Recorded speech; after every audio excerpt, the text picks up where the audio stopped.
This is the IBJ podcast for the week of August the 10th, 2026, brought to you by Taft. I'm your host, Mason King. Welcome back to the podcast, everybody. Longtime subscribers to the Lafayette Journal and Courier newspaper read the work of Dave Bangert over 32 years in his roles as a reporter, editor, and columnist. He was so highly regarded that in early 2021, he became one of a handful of journalists to receive the Sagamore of the Wabash. That's a statewide honor awarded by the governor for outstanding leadership, achievements, and or civic contributions. One could assume it was meant as a career capper. Bangert had just taken a buyout from newspaper owner Gannett in late 2020, with vague plans to get a normal day job for several years until hitting typical retirement age. But that's not what happened. Within a few months, he received a few obvious signs that his news career might not yet be over. He soon started carving out a home for himself on the online Substack platform named Based in Lafayette, allowing him to create a news website and shoot stories to subscribers via email. He quickly became a one-man news bureau for Lafayette, West Lafayette, and the rest of Tippecanoe County, making all the editorial decisions himself and leveraging sources he developed over 3 decades. He has nearly 10,000 subscribers between 2 basic tiers. Some folks receive a limited amount of content for free, and others pay a fee to see everything. The latter options are $7 per month, $70 per year, or $150 per year. He works just as hard as he did for the Journal and Courier, but now it's all on his own terms. In this week's episode of the podcast, Bangert explains how he knew it was time to get back in the game, how he assembled the business plan, how he covers his turf as a one-man band, and how he has learned, or what he has learned, about the news business from his view on Substack. Here's our conversation.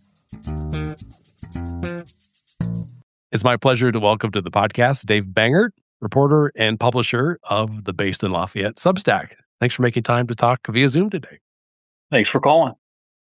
Yeah, I am not a paid subscriber to Based in Lafayette, but I am a follower. We can fix that. Yeah, we can. Yeah, we'll get to that in a second. But I am a follower, so I still get some content, and there's a website that I can go to see some content. So here is what I have either received via email or noticed on the website so far in the last 24 hours. I'll give you the headlines, and you can tell me basically what the story is. Mayor stands by flock cameras as protest over surveillance grows. Right. What's happening? Yeah, what's happening there? So in the last few months, probably like nationwide and other parts of Indiana even, where police departments that have flock cameras, which are automated license plate readers, set up around town to track people who have stolen cars or kidnappings or a crime that happens, and they follow a car across town and they can track where it's been, has become kind of a flashpoint here. It's more simmering than flashpoint, people wanting to get rid of them. And so that has come up quite a bit at city council meetings, and people have become more organized. And this week on Monday was the Lafayette and West Lafayette city councils meet nearly at identical times, and people divided and tried to conquer and encourage the city councils to start thinking about getting rid of those.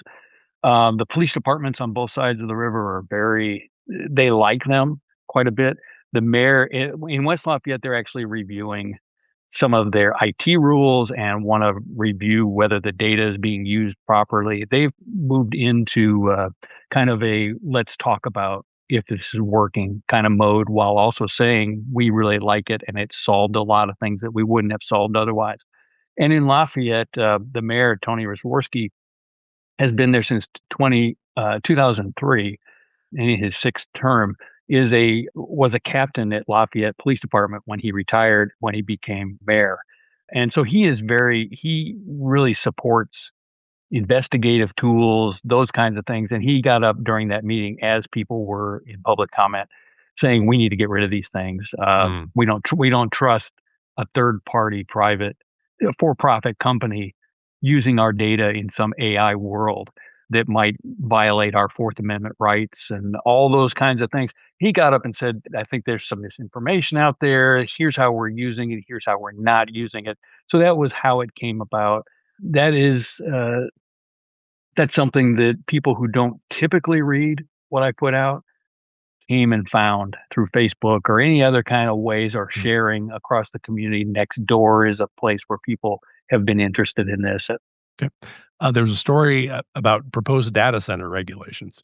What they did is they're rewriting the rules for what is a small data center and what is a large one. And we have a lot of small ones that deal with local banks and the hospitals and, all their data.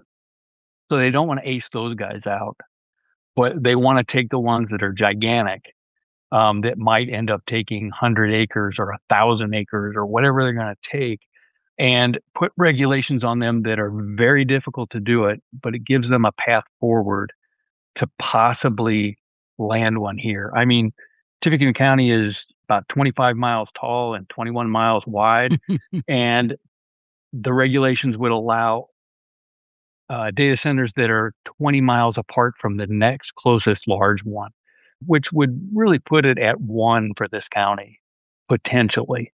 They also have some setback rules and how they get their power and all kinds of things. They really tried to make it as hard as possible without banning them in the community, which is something that's happened in other places. So Tippecanoe County wants to make something that's really hard, but allows a path forward. So Oracle could come in or Meta could come in and negotiate a way to build something, and the community may say that's okay. Anyway, that was part of my week this week. Okay. I also received Tim's Picks, which looks like a weekend entertainment guide. So Tim Brook is a former Journal and Courier, Lafayette Journal and Courier arts and entertainment reporter who had moved away for a while, and I ran into him when he moved back to town. And he and I had worked together, played softball together, did a lot of things. He's in bands that were pretty nuts. But when he came back, I ran into him at the Payless, which is our Kroger, Payless produce aisle, and said, if you're ever interested in doing something, let's work out a price and work out what you want to do. And his only rule was, I don't want to do calendars, which is something that is almost impossible for a one or two man. But it's a five things to do. And he's somebody I've had for about 3 or 4 years and has done a great job of just saying, here are some ideas of what's going on. Is this a typical volume of work for a 24-hour period? Yeah, I think, when I first started this, and we just passed the 5-year anniversary in May after launching, I promised paying customers that they would get 3 to 5 editions a week. And I wondered if I could keep that kind of pace. And I actually had people who said, would you really, do you really want to keep that kind of pace? And what's happened is, like everywhere else, the news just doesn't quit. And so I end up with about 6 and 7 editions a week, depending on how it is. And the editions that you've mentioned so far will often have notes at the bottom about other things that are going on. So, I try to point people to IBJ or to Indiana Capital Chronicle or the Star for stories that would be of interest, like Governor Braun extending the gas tax suspension. I'm not going to report on that. I just don't have time, but I'm happy to point people, including local outlets. I point to the Journal and Courier all the time for things that I'm not going to get to, but people who get me or get based in Lafayette will be interested. Let me take a quick detour real quick. Where did you grow up? So I grew up in North County, St. Louis. I grew up in the St. Louis area in a town called Florissant, which is all the way up at the top of North County, St. Louis. And I spent through high school living in a community called a neighborhood called Wedgwood, which is still kind of a thing for me. But yeah, that's where I grew up. Okay. And then you went to University of Colorado Boulder from 82 to 86 and studied journalism. Okay. I did. I've learned I need to be specific about this. Did you graduate with a degree? I did. Okay. I did. And with a journalism degree, I think I'm, toward the end of the journalism degree crowd. My college actually is now a school of mass communication, which doesn't do quite as much. They're focused on, more modern trajectories for media. Yeah. So you worked at the Journal and Courier in Lafayette from January 1989 to December Correct. 2020, about 32 years. And I got the impression you covered just about everything. I did a lot. So I got hired there. I was at the Lawrence, Kansas Journal World straight out of school, and I spent nearly 3 years there, and then left and came to Lafayette for the job at the Journal and Courier, thinking I was going to come to another campus town. That was my goal at that point. And I got hired as a city hall reporter in Lafayette at a time where I was the 10th. I was added as the 10th local reporter on the local staff. That didn't count sports or entertainment or copy desk or all the rest of it. But we had 10 beat reporters in what we would consider to be city beats or, county beat or police and courts, that kind of thing. So I did that for 3 or 4 years. I was moved and I did entertainment for quite a while. I was the features editor for a few years, then became a projects editor, and then became an opinions page editor, and then got moved over to be the city editor, or we called local editor, for about 6 years. And then in August of 2011, I was assigned to be for lack of a better word, a city columnist. Hmm. So my job was to have a take on things that were going on in town, or nationally, or even statewide. But I was also assigned to break stories. They so it came with a point of view often, but I did that. It was maybe the best job I had, was doing that. I enjoyed that a lot. Okay. So in late 2020, you retired. I'm going to put retired in air quotes for the Yeah, moment. I would definitely put air quotes on that. Yeah. Okay. So you're probably 56 or 57 at the time. I was, and it was another round of buyouts that Gannett and at that time Gatehouse were merging and had merged, and it was probably a good time to at least consider that. I was kind of surprised that the Journal and Courier took me up on my request to do that. It just seemed like the good time to do it, and I thought I would just go and find a 9 to 5 job that would cover some health benefits and get me home in time to, go ride my bike or work in the shop, that kind of thing. Let me ask you something. You were married during your time with the Journal and Courier, and that was to somebody who was also worked for the Journal and Courier? Yeah, Carol, when I met her, she was Carol Kriebel, and her dad, it was a legendary Journalism Hall of Fame reporter and editor in Indiana at the paper. And she was on the copy desk and then became a features editor, and ended up being managing editor, which was the second underneath a executive editor. But she retired in January of 2019, so almost 2 years ahead of me from that position. So she was there quite a bit. She had some time in between where she did some other things, but always kind of gravitated back to the paper. Did she believe in late 2020 that you really would be able to stay away from journalism? Yeah, we didn't think that was going to be a problem. I thought that, I was 32 years was a long time. Yeah. And, as it feels like a young person's game in a lot of ways, in terms of, the commitment and all the rest of it. So I didn't think about that. But the night I did leave, we were still kind of in the semi-COVID time. I think we had been able to take off.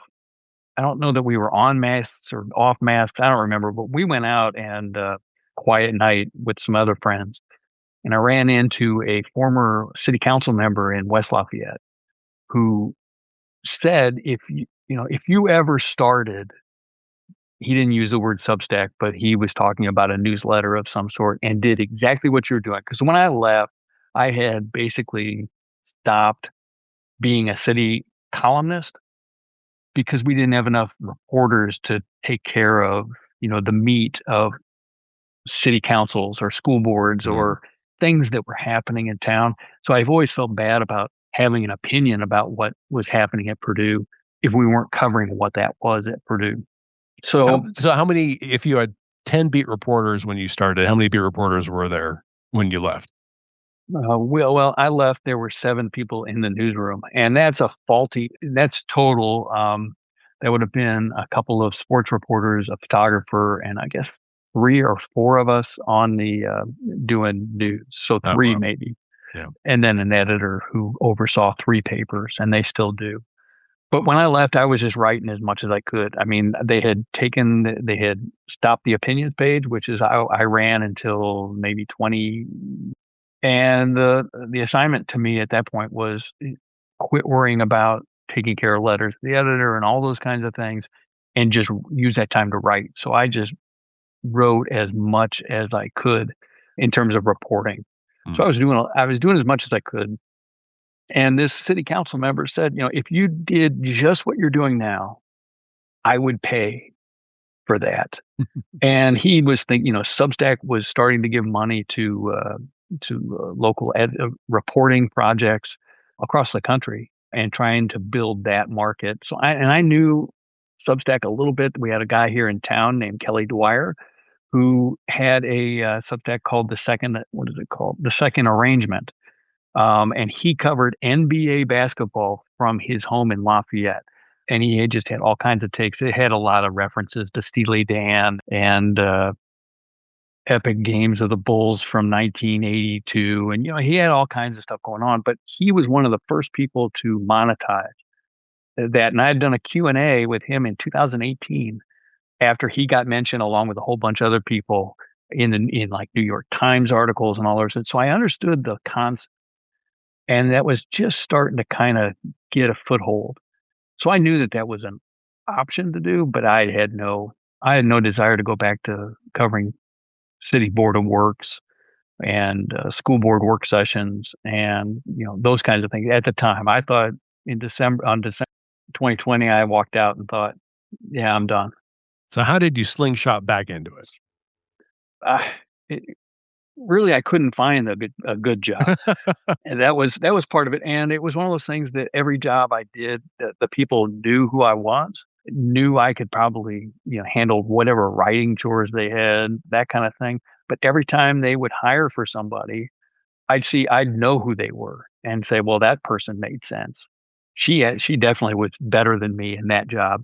He's definitely better than me in that job. And I had applied for one of the jobs in a comms department at Purdue, and it went pretty well. We got pretty far along, and all of a sudden I got a call and said, well, we're going to do something else. And that was fine. About 2 days later, I got another call from an HR person who told me I was not being considered. And I was like, okay, I'm getting the clue at this point. And a day after that, I got a third call that said, you didn't get the job. And I told Carol time, I said, yeah, I think this is a sign that this is not going to work for me. I'm getting the thing. So it was kind of a family decision to say, well, how about if I test this concept? What if I just go do, the paper had left some ground that wasn't being covered, because of their size. The TV station was kind of starting to cut back some things. We have had local reporting there. I thought, well, I can maybe go out and report a few things and make enough money to cover health costs, health insurance, or, that kind of thing. So I did that for about 6 weeks, covering really hard news, soft news, a couple of features, and the subscriptions piled up pretty fast. And so in June, like the 3rd or 4th week in June, I hit the button. Carol and I talked about what would be a reasonable subscription rate. And so we set monthly and annual rates. And she said right off the bat, you understand that once one person hits annual, you're in it for a year. Yeah. And so that's how we approached it. And again, I thought I would cover healthcare costs. That was the thing to do. And it immediately became a job, just immediately. Okay, let's take a quick break to hear from our sponsor. This is the IBJ podcast. Taft Today's modern law firm. At Taft, we cultivate a highly respectful, transparent workplace that fosters creativity, teamwork, inclusion, and diversity. We couple our culture with a client-first approach, rewarding lawyers who understand their clients' goals and work to deliver success. Taft, the modern law firm. To learn more, visit taftlaw.com.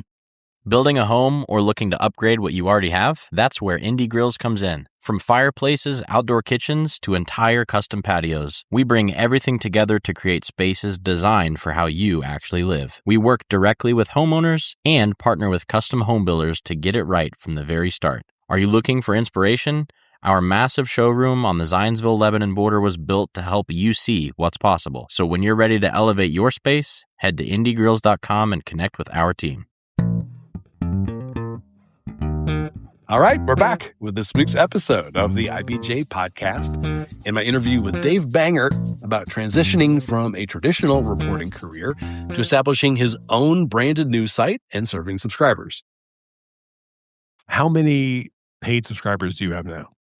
Well, I don't give you that, but I'll give you that I've got about 9,500 total, free and that. And so a good portion of those are paid. It's Stack mentions or rates them by whether you're in the hundreds or the thousands or the 10,000s, and I'm in that middle tier of paid. It does okay for itself. Okay, so you have thousands of paid subscribers. Yeah, I would. It would be barely thousands with an S. Barely thousands with an S. Okay, so does that add up to basically what you were making at the Journal and Courier? Yeah, I would say once you cover all the benefits and everything else that I don't get or that I have to pay for myself, it pays our bills here. That it actually pays for what we do, our living expense. Wow. Okay, so you've got. What's the best way to say that? That's funny. So you're back to being a full-time reporter, except you work for yourself.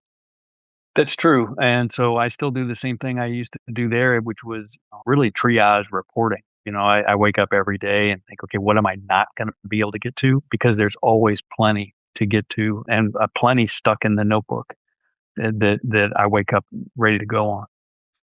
So yeah, the way the model works now, some stories I can read for free if I've given you my email address, but I can't get all the content unless I'm a paid subscriber. Well, so you would be able to go and look at the posts. And if you're a free subscriber, I always tell people sign up for free and see if it's something you like, because you'll get every email that goes out. I do about close to 50% of the things I send are completely free, no paywall at all. If you pay, you won't even know there's a paywall because it doesn't tell you that. But you may get down 4, 5, 10, 12 paragraphs depending on where the paywall is. And then if you're a free subscriber, it will say, here's how you can sign up to get the rest, or here's a free edition, or here's a 1-week trial. I mean, there are a number of ways that Substack does that I sign on to make that happen. But if you sign up for free, I always tell people then you'll get the rhythm of what's happening. The headlines will be in kind of the drop head that comes with every email. So you'll see that, deeper in the story, that maybe a story about a school referendum in West Lafayette, or about why Indiana 225 bridge is not being worked on, or it's not the lead story, but I've tried to make it so there's more than just one story each time it goes out. So you'll be able to, it'll go out to everybody. And if you're a follower, and there are quite a few followers, which is a different concept, you can still go and you'll see, like you read off some of those stories that were out there that had paywalls in them. The Flock story had a paywall at one point. So you'll be able to see down to a certain point if you click on a story. Oh, gotcha. Okay. Yeah. So I'm fuzzy on the nomenclature here. So if I look at the Substack, it says you have 9.5 thousand, or 9,500. Is it subscribers or followers? They're subscribers and followers. I'm not sure how they do that. I'm not sure how many are there, but I when I send an email batch out, which is one of the advantages of having that, it's like doing MailChimp or whatever it is, I don't have to send them out in batches of 100 or whatever. It sends it out to everybody. It goes out to about 9,600 people, email addresses every day. Okay. But there are a bit more than 2,000 paid subscribers. Yes. Okay. How did you get the word out about Basin Lafayette? Did you just go with word of mouth? Was there at any point in that system there, can you do like paid advertising, or you just shoot stuff out on social media? Well, I did a lot of social media. I did just shoot it out at the very beginning. But social media did drive a lot of the early part of that. So, when I say I had a lot of subscribers at the beginning, I mean 400 free ones after a couple of weeks. And that was just a lot of people who were regular readers of the Journal and Courier, for example, who were hungry for one more reporter, especially if it was free at the time. So it wasn't like I had thousands right out of the gate. It was a slow build, but that word of mouth went. And what happens is specific stories or storylines would drive, the next wave. There would have been a development in the Delphi murder investigation. All of a sudden, there's a bunch of people who find me. We had some issues with township trustees. In fact, I was in court today on one that continues to linger in the court system that was its own circus. I mean, it just really was a circus for several months, and that was happening at the same time I was coming in. And so that all of a sudden people would find it, and once people had it, people were sharing it as well, which helped. I did no paid advertisement for myself. Okay. So qualitatively, how does this experience working for yourself compare with working for a newspaper chain / media conglomerate? Well, I do miss having people around me to, often I have 3 things that would be good things to cover today, and being able to turn to somebody next to me, "Hey, do you have time? What do you think about this story? You can have it. Go get it." I don't have that. So I miss that. And I also miss telling people I'm working on this story about Flock and having someone say, "Well, I heard about this," and then being able to pick up on what they say. There's a loss of energy that comes that way.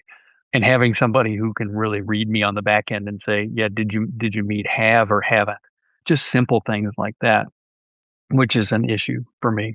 But at the same time, now I wake up and I do it. There's not a chain of command, and I don't mean having to convince a boss about something, but I don't have to put a story budget together that says I predict I'm going to write 18 inches on this story and have it to you by 4:30 so you can get it ready for layout and then to put on the press.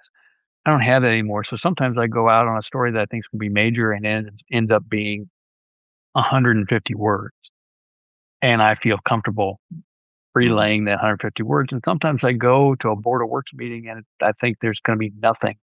And I end up writing 2,000 words about whatever it is. And I can just make that decision on my own and trust that readers trust what I'm going to spend the time on. And I don't do a lot of 2,000 word pieces. It's not investigative. It's not, I don't do that very much because of the time commitment, which would mean, not doing anything for a week, 2 weeks, whatever it takes. I really do it tends to glaze over. Glaze is not the right word, but it tends to get to a lot of things, as many things as possible, and then dig into them later. So are you the only reporter? Yeah, I'm the only guy. For the most part, I do hire some freelancers occasionally. They tend to be photographers who can go. I have some guys who can do great work, maybe at the county fairs or at, when they named the arrest in the Delphi murders, which was several years ago, quite a few years ago. I brought somebody in who immediately made me think, I really should have a photographer. I don't have that skill, quite honestly. So it's an iPhone camera kind of operation, which works. It's one of the things that helps make this project work, is being able to do those kinds of things. I couldn't have done it 15 years ago as easily. But yeah, it's me or nobody sometimes. Do you work about as much now as you did when you were with JC? I think so. And, I did work quite a few hours. I was on salary, so I didn't punch a clock at the Mhm. JNC, which was good and bad. So I was putting in quite a bit of time there, I felt. I put in more now, but I had somebody when I was first starting who was in a similar situation in another market who was thinking about doing a Substack and actually got to the point of starting one, and we were both talking back and forth about how would we have people pay, how would we not? And he did it for about a week and he called and said, "I'm gonna quit doing it." And it wasn't that he said, "It's not that I can't do it." And he had a really good niche idea that I think would have worked, but he said, I don't think my ego can handle it." And what he meant by that was not that, he would get beat or anything like that, or that he felt like he would wanna cover everything, and he wouldn't wanna leave it to someone else to cover something else, Mm. and then he realized that would mean that he would be stuck with hours and hours above what he was doing at the time. And I feel that comment a lot because there are a lot of times I think, yeah, I really need to cover that. I really need to have some representation of that issue in what I do. It would be great for my business plan, quite honestly, if even if the local market was even stronger by 1 or 2 people, where I could figure, okay, they're gonna go cover this, and I can send people to them because I know what kind of reporters they are, that the basics are gonna be covered and probably more than the basics, and I'll be comfortable saying, "Go see this in the Journal and Courier. Go see this at WLFI." Unfortunately, that's a tough nut to crack here. So early in the project, you said you didn't necessarily see yourself as competition for the Journal and Courier, but I take it you do break stories sometimes before they do. Yeah, I cover a lot of things that they don't cover. Yeah, I do compete against them. I don't feel I'm the straight up competition for them. In fact, when I started, I thought when that city council member at a bar said, "I would pay for you to do exactly what you're doing," and I immediately thought, and asked him, who would buy something that didn't have sports and obituaries and comics and a couple of features and someone who actually goes to more than one, city council meeting or covers one thing. I always thought that there was, that was the competition, that there was that the paper could bury me at any time. So I never tried to say, I'm going to try to bury them, if that makes Mm, sense. yeah. And so I try to be complimentary of them, both in terms of they're doing the job they need to do, but also complimenting what I figure they're not going to get to in some fashion. Has this project changed how you see the traditional business of journalism? To a certain extent, number one, a lot of people when I first started say, "Oh, you're going to save local journalism," and a lot of stuff like that. And I always warn people that's not what I'm doing. Yeah. I'm just covering stuff. What I did see were the kind of things that I swore when I became an editor or became a different kind of reporter that I would never do. Board of Works on a Tuesday morning, it really is just where they make the decisions on which sidewalks are going to get paved, or they make the decisions about. They do make the decisions that sound very small, but are really substantial. But they also do a lot of, where it's a pay grade change for the guy at the sewer department. You're sitting through a lot of that stuff. I swore I'd never go and suffer through that again. And I find that that really is the meat of what I provide in the reporting project and in the community is those kinds of angles that sometimes are just tidbits that can be expanded that sometimes grow into gigantic stuff. I want to real quick take you back to February the 5th, 2021. You had been officially retired for a little more than a month. And I'm a little fuzzy on the details here, but you get surprised with something. Um, Walk me through that. What happened? So somebody arranged to give me a Sagamore of the Wabash from the governor's office, which was weird to me because I thought that was overblown. I keep it up about behind me. Is it up there? It is. It's kind of Okay. off in the side. I'll get out of the way. It's Okay. up over there. Yeah. But the ruse though was in my days at the Journal and Courier, we're in the middle of downtown near between Ferry and Main on 6th Street. You could go up on the roof and look almost all the way to Benton County and toward Attica to the west. We used to go up there to watch storms blow in. Nice. Or if we heard something was happening somewhere, you could go up and kind of check things out. And at one point in our careers, toward the end, before we moved from there in 2016, they had put padlocks on the doors so we couldn't go up there anymore, which was a big drag for us. So we knew that building sold and was redeveloped for studio and one bedroom apartments, which was a pretty cool concept. So we know like where my desk was is now like a sink in somebody's apartment on the second floor of the JNC.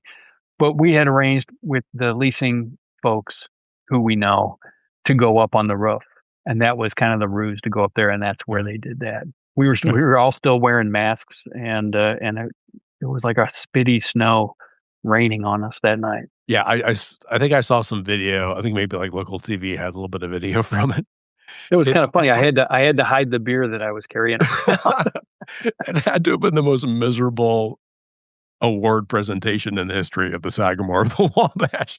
Well, I mean, it looks like it's absolutely freezing. Yeah, it was cold, and we were also concerned about one state lawmaker kept getting a little too close to the edge. Oh, kind of had to pull her back in. Anyway, it was weird being in that situation, having been been reporting on those things. And one thing that happened when I did get back in the business, you talk about getting a foothold. What did happen were people that were sources of mine. I had to make sure that they would still take my phone calls. So I tested a lot with the mayors, and Mitch Daniels was still at Purdue, and I had a relationship in terms of covering him. There were times where I would go to trustees meetings at the very beginning, and they are all like, well, what are you doing here? I would explain it, and they would say, okay, and then answer the questions I had. So having those kinds of moments, having Senator Todd Young at one point, having one of his folks say, we're coming through, we see you're doing this. Do you want to sit down and do an open-ended Q&A? Governor Holcomb used to do the year-end interviews, open-ended Q&As with media across the state. He was open to having me come down each year and doing that. And that was something that gave me some kind of credibility that I could say the governor is open to a call. But I did, in every situation have to say often, people would say, now, who are you with again? And I still have to explain to people who I'm with again. So what did that mean to you, getting the Sagamore? I mean, you said it was weird. Did that have, I don't know, any impact on you at all? No, I thought it was nice. I thought it was nice. I thought I don't think I was that person, quite honestly. Like a lot of awards, even in the business, you get awards and you say, or what we used to say, did it come with a check? and generally the answer was no. So it was always nice to be recognized, and I always thought those were great. In this case, it did mean something because it came from some community people who put some real effort into that has to go through someone in the General Assembly to do it, that became weird to me, because I've since written about them in very critical ways at times. So I think it's nice. I think it's kind of cool. Have you taken a vacation this summer? I did. I went to just about 3 weeks ago. I was up in Canada for part of a week. So what happens when you take a vacation? So when I take time off, I do tell people that there's some scheduled downtime, and you may not see editions as frequently. I try not to tell people I'm leaving town. Sometimes I take scheduled downtime and I'm here power washing things around the house, that kind of stuff. So it's not always gone. But when I'm gone, I do that mainly because when the first time I left and I didn't have things come out, I had tons of people saying, is there something wrong with my subscription? And so I came back to having to fix all of those things. This way I can at least warn people it'll be slower for a little bit. Do you have any idea how long you're going to keep doing this? I don't. I still have time to go until official retirement. But it'll I'm surprised when I left and they, you talk about that Sagamore and they started talking about me being retired. That was the first time I had seen that I had retired. And taking a buyout is different than retiring. I understood that I still had time to go, and I couldn't just sit around the house. We did ask the financial guy at the time when I left, do I have enough to retire? And he said, yes, but I wouldn't spend any money. And that was indication to this household that we still needed a check coming in, a couple of checks at that time. Okay. So you have Medicare at 65. Full retirement is 65 or 67. You could start taking it earlier than that, but I don't think. I think that I've thought about exit plans, and I'll have to think about exit plans, and it gets a little dicey because it's not something easily I can sell to somebody or say, here, you take this over. And maybe there will be somebody who understands that grind, and that's the thing. You really want somebody who understands the grind of what goes on. And I'm sure there's grinds in every business, and the news business has its own grind. So you need somebody who would do that. And then you'd have to have some kind of warning to people who subscribe and say, here's how that transition is going to work. I don't know. Do I stop subscriptions and move everybody to monthly, at some point and give myself a 1-year exit? I don't know. We'll see. I have not thought hard enough about that. But there are times I wake up and think, oh, it would be great if I retired for real. Right on.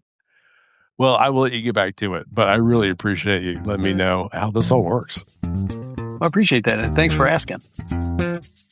My thanks again to Dave Banger. And folks, before you get on with the rest of your week, there are several stories in this week's issue of IBJ I want to draw to your attention. First up, since the 20-acre site of the Carrier Bryant plant became vacant more than 40 years ago, it has resisted attempts for redevelopment. IBJ's Taylor Wooten reports that city officials are pitching a new vision that includes a mix of housing, commercial, and light industrial development. Also in this week's issue, Dave Lindquist details a traveling program designed to promote Black-owned businesses in Indianapolis, Carmel, and Brownsburg. And Sam Stahl unpacks the story of a bespoke menswear company in Carmel that is attempting to become a national luxury brand. And again, you can find these stories and features in the latest print edition of IBJ or online at ibj.com. I will say it is quite a bit easier to access all the latest business news and all of IBJ's data on Central Indiana's business community and economy if you're a subscriber. We're running a promotion right now that gives you complete access, $1 per week for 3 months. Just to give you a sense of how valuable and original our content is, just go to ibj.com and click on the subscribe button. And thanks again for making time this week for the IBJ podcast. I'm Mason King. Hang in there, everybody. We'll be back again next week.